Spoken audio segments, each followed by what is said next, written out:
தம்பி பிறந்த கதை அற்புதமான கதை. அம்மா தம்பிய வயிற்றுக்குள்ள வச்சுக்கிட்டு இருந்த ஒரு நாளு தம்பிய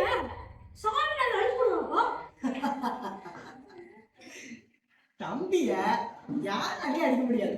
தம்பி தான் எல்லாரையும் அடிப்பான். டிஷ்யூம் டிஷ்யூம் டிஷ்யூம்னு. தம்பி விடா யாருமே சண்டைக்கு போகட்டப்பா. வந்த சண்டையா விடமாட்டப்பா தம்பி.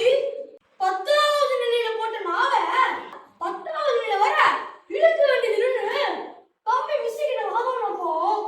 மிஸ் மூக்கு மேல வரல வச்சு தம்பி போட்டாங்கப்பா. பேருக்கு போய் என்னப்பா ஸ்கூல்ல யாருமே தம்பி கூட பேச முடியலப்பா. நானும் தம்பி மட்டும் என்னைக்கு விளையாடுறோம். ஏய் போடாத பாப்பா, அப்பனுக்கு பிள்ளைக்கு வேற வேலையே இல்ல. சூரியனுக்கு கீழே இருக்க இந்த உலகத்துல படிக்க நிறைய கொட்டி இருக்கு. சரியா?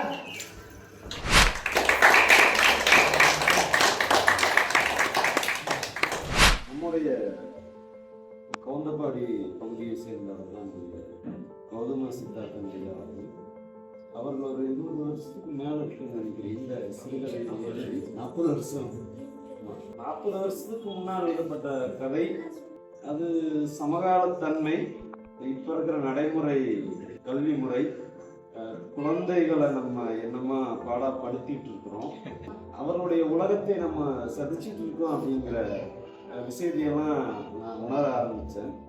இந்த நாடகம் நல்ல சமுதாயத்திற்கு மாற்றத்தை தரக்கூடிய நல்ல நாடகங்கள் இங்கே நடக்குது. அந்த கதையை படிக்கிறப்ப இருந்த அந்த உணர்வை விட அது நம்ம ஒரு ஒரு கட்டுக்குள்ளதான் அதை புரிஞ்சிருக்க முடியும். இங்க உட்கார்ந்ததுக்கு அப்புறம் இந்த நடிகர்களுடைய நடிப்பினுடைய அது நடிப்பு இல்லை, என்ன நல்ல நடிப்பு அப்படிங்கிறது அவங்க நடிக்கிறாங்கிறது தெரியாம இருக்கிறது, வாழ்றது அப்படிங்கிறது தான்.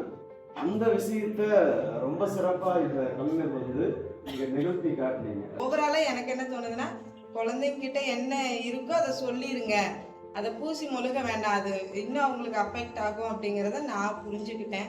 ஓவராலா நாடகத்துல ரொம்பவுமே சூப்பரா இருந்தது, நல்லா என்ஜாய் பண்ணோம். ஆக்சுவலா திண்டல் முருகன் கோயில் போலான்ட்டு இருந்தோம், மெசேஜை பார்த்தோன்னே இங்க வந்துட்டோம். ஸோ அதுக்கு ஈக்குவலா இது அமைஞ்சிருச்சு நான் நினைக்கிறேன். நல்லா என்ஜாய் பண்ணோம், சூப்பர். இந்த நாடகம் திரும்ப திரும்ப நிகழ்த்தப்படணும். குறிப்பா பெற்றோர்கள் அதே மாதிரி குழந்தைகள் இந்த நாடகத்தை திரும்ப திரும்ப இதை பார்க்கணும். அதன் வழியாக ஒரு மனமாற்றம் நிகழ்ந்துச்சுன்னா அதுதான் கௌதம சித்தார்த்தன் ஐயாவுக்கும் சதீஷுக்கும் இந்த நடிகர்களுக்குமான வெற்றியா இருக்கும். என்னுடைய வாழ்த்துக்களையும் பாராட்டுக்களையும் இந்த வாய்ப்புக்கு நன்றியும் கூறி அமைகிறேன். நன்றி.